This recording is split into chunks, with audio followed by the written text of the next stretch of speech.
Una camera ardente aperta stamane dalle 10:30 fino alle 22:30 per l'ultimo saluto al sindaco 43enne Alessandro Bolis, vicepresidente dell'Anci Veneto. Domani i funerali nella chiesa parrocchiale di Santa Maria Assunta a Carmignano di Brenta, fissati per le 10, con maxi schermo posto all'esterno e la possibilità di seguire la cerimonia funebre in diretta Facebook sulla pagina istituzionale del comune di Carmignano. Per l'occasione i commercianti sono stati invitati ad abbassare la saracinesca dei negozi, mentre l'amministrazione comunale ha proclamato 2 giorni di lutto cittadino oggi e domani.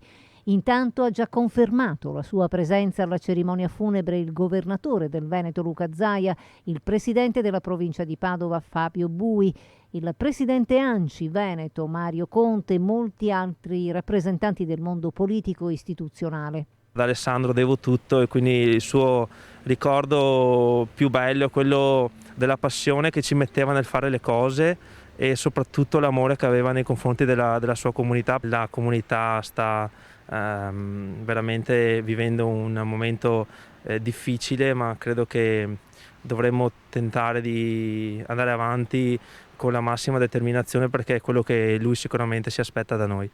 E l'intitolazione a settembre, dopo aver chiesto alla famiglia della scuola primaria, uno dei tantissimi progetti nati proprio dal volere del sindaco che tanto si è dato da fare per la sua Carmignano.